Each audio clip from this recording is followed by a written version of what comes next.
안녕하세요. 간호학과 4학년 취준생입니다. 우선 자극적인 제목과 방탈 죄송합니다. 이곳이 많은 분들이 보신다기에 이곳에 글을 씁니다. 요즘에 제가 판를 보다 보면 심심하면 간호사를 돌려까는 글이 너무도 많더라고요. 간호사에 대해서 오해하시는 분들도 있고 정확히 무슨 일을 하는지 모르시는 분들이 많으신 것 같아서 이렇게 늦은 시간에 글을 써봅니다. 우선 간호사 돌려가시는 분들, 간호사가 정확히 무슨 일을 하는 직업인지 아시고 돌려가시나요? 혹시 간호조무사와 간호사랑 헷갈리시는 거 아닌가요? 그저 동네 병원에 보이는 조무사분들을 간호사로 착각하시고 간호사가 별거 아니다라고 생각하시는 분들도 많이 있으신 것 같은데, 우선 조무사와 간호사는 전혀 다른 직업입니다. 간호조무사는 고졸 이상의 학력자이며 760시간의 실습 시간과 짧으면 6개월, 길면 1년이라는 기간 동안 학원을 다니면서 간호의 기본 중에 가장 기본된 이론을 배우게 됩니다. 그렇게 배우고 국가고시를 치르게 되는데, 이전에는 조무사들의 자격증 부여를 도지사가 했는데 바뀌어서 보건복지부 장관이 발급을 해주고 있습니다. 그렇게 자격증을 따고서 병원에서 근무를 하게 되는데, 의원급, 즉 동네 병원, 로컬에서 일하는 조무사분들은 의료인인 의사, 간호사의 감독과 허락하에서 환자들에게 침습적 행위를 하게 됩니다. 흔히들 알고 계시는 엉덩이 주사, 링겔 등이죠. 당연히 일반인 분들은 간호사의 업무를 잘 모르실 수밖에 없으시니까 간호사가 하는 게 별거 있냐? 라고 하시죠. 여러분, 간호사의 업무는 침습적 행위만 있는 것이 아닙니다. 그리고 병원급 의료기관에서 근무하시는 조무사분들은 침습적 행위를 거의 못하게 되죠. 간호사분들이 직접 간호하시면 되니까요. 병원급 의료기관에서 조무사분들은 리넨 교체, 약 반납, 검체 내리기, 수술 환자 옮기기, CT나 엑스레이 촬영이 있을 경우에 환자분 옮겨드리기, 안내해드리기, 기타 등등의 일을 하시게 됩니다. 물론 종합병원 중에 간호사 수가 턱없이 부족한 경우에는 불법적으로 간호사의 업무를 하기도 합니다. 하지만 이런 경우에는 시킨 의료인도 의료법에 걸리고, 시킨다고 그대로 한 조무사분도 의료법에 걸립니다. 조무사가 어떻게 되는지, 그분들이 어떤 일을 하시는지 말씀드렸으니, 다음으로는 간호사는 어떻게 되는 건지, 간호사는 어떤 일을 하는 건지 말씀드리겠습니다. 간호사는 우선 전문대나 국립대 3에서 4년제의 간호대학에 입학해야 합니다. 요즘은 3년제 전문 간호대학이 없어지는 추세긴 한데 아직도 3년제 전문대 간호학과는 몇 군데에 있습니다. 4년제 대학 기준으로 말씀드리자면, 우선 간호대학은 보통 수시로 지원을 하려면 수시 1에서 2등급 초반은 되어야 지원을 할 수 있고, 면접을 통해서 합격 여부가 결정됩니다. 수능도 비슷한 등급이 되어야 합격할 수 있고요.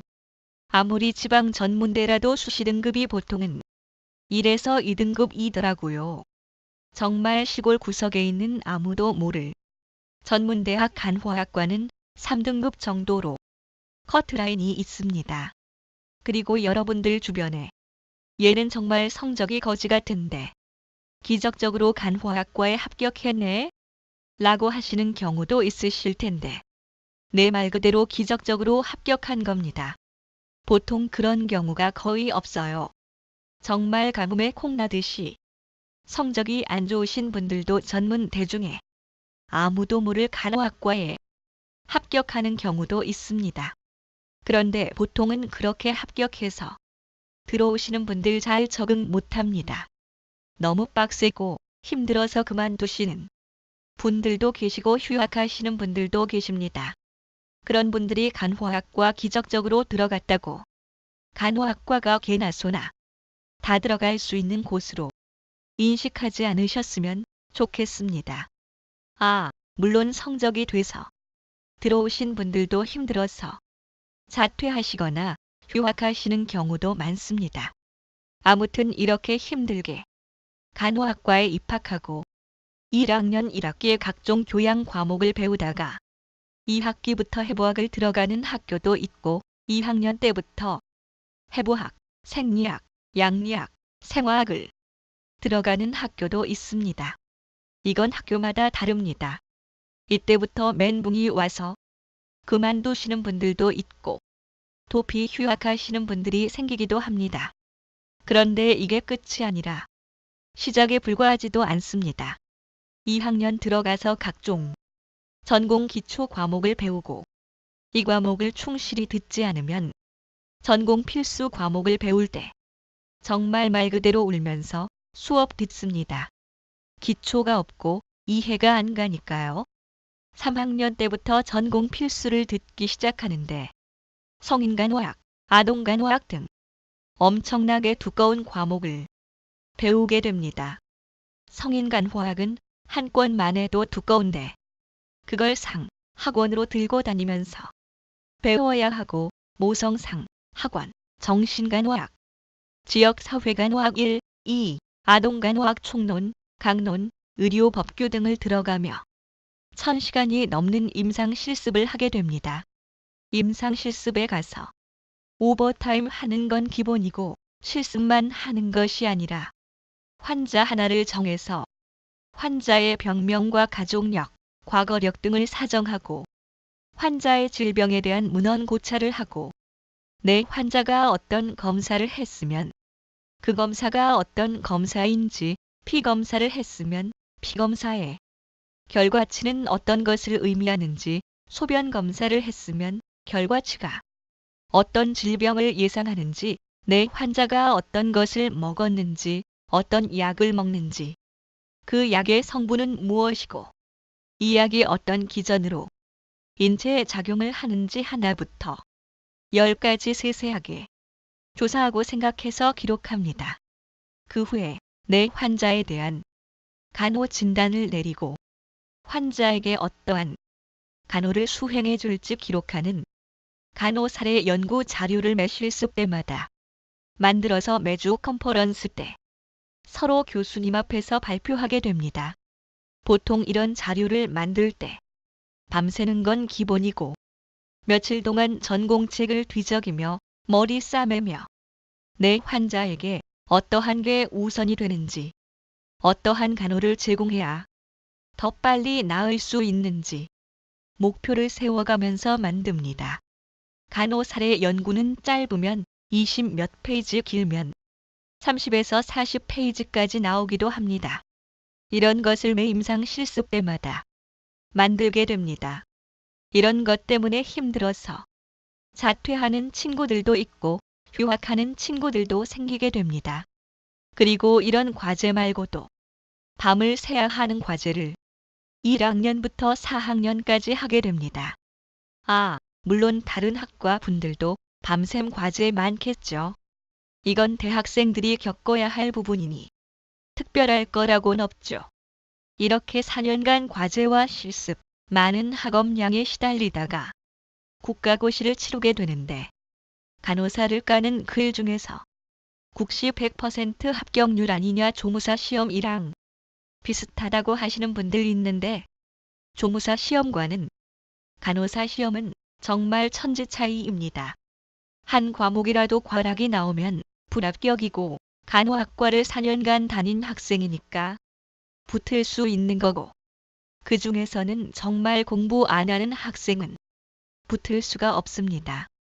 자격증이 아닌 의료인이 되는 면허증이기에 개나 소나 다 붙을 수 있는 정도의 난이도는 아닙니다. 다들 학교에서 야자를 하거나 본인들이 도서관에서 밤새면서 자습한 결과가 국가고시 합격인 거지. 간호학과 학생이면 개나 소나 다 붙는 시험 아닙니다.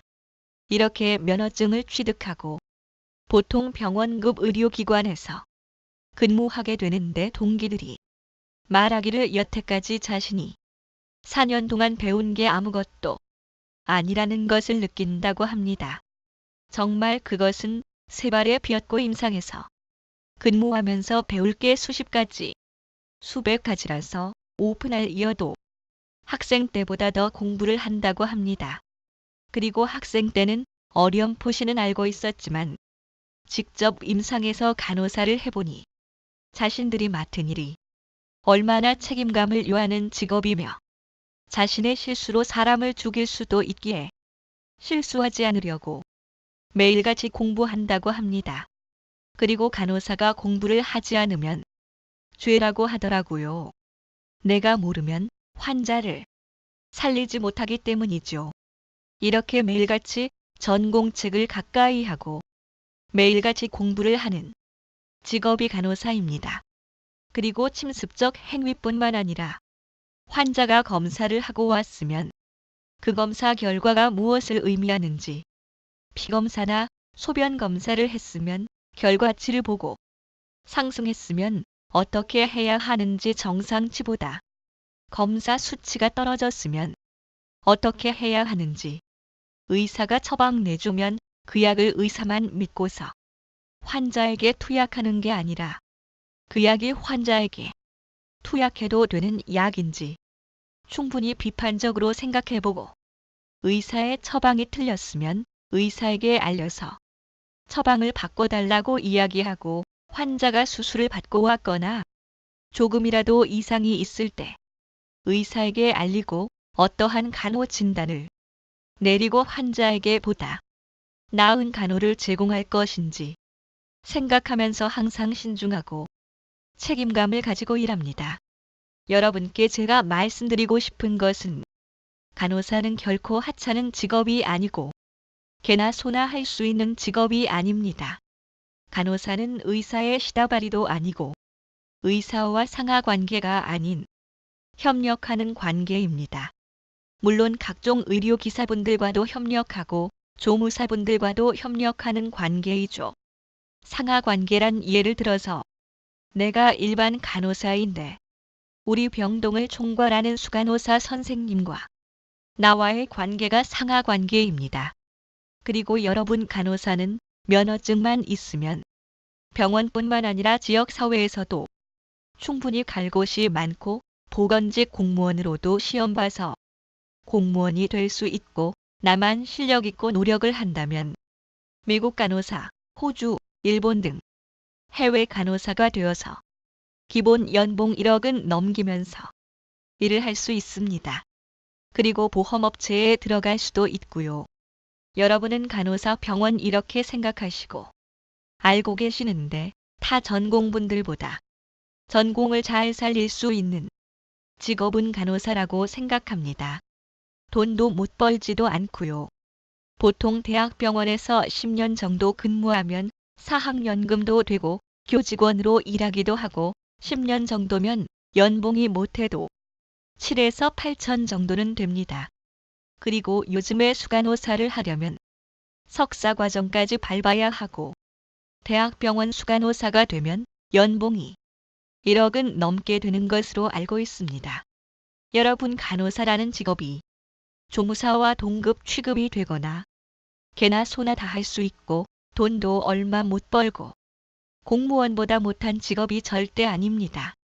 오히려 공무원보다 안정적이기도 하고 자신의 능력치에 따라서 돈을 엄청 벌기도 하죠. 정말 잘 나가는 간호사 출신 분들은 산모 대상으로 유방 마사지를 해서 몇억 버시는 분들도 있고 돈을 모아서 의료기관도 열 수 있으며 정말 전망이 좋은 직업입니다. 다만 초반에 버티는 게 힘들 뿐이죠. 병원 내의 환경이 신규 간호사들을 밖으로 내몰고 있으니까요. 우리가 일하는 노동 강도에 비해서 박봉이고 휴게 시간이 주어지지 않아서 너무 힘들기도 하고요.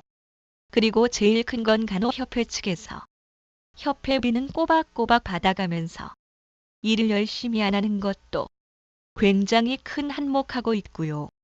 간호사라는 직업이 여느 직업처럼 단점도 있기도 하지만 본인이 노력하는 것에 따라서 천차만별로 달라질 수 있기에 정말 앞으로의 전망이 좋은 직업이라고 생각합니다. 여러분들도 앞으로는 간호사에 대해서 오해하면서 함부로 말씀하지 않으셨으면 좋겠고, 이 글을 읽고 간호사에 대한 인식이 조금 더 나아지셨길 바라고 임상에서 근무하고 계시는 전국의 모든 간호사 선생님들 너무 수고하시고 항상 존경하고 있습니다. 모두들 힘내시고, 전국에 있는 간호학과 학생 여러분, 우리 얼마 있으면 국가고시 보는데 모두 힘내요. 그리고 아직 학생이라서 아는 게 많지 않아서 이 정도밖에 쓰지 못했는데, 제가 쓴 글에 있는 간호사의 역할은 실제 간호사들의 역할의 100분의 1도 안 되게 적은 겁니다. 긴 글 읽어주셔서 정말 감사합니다.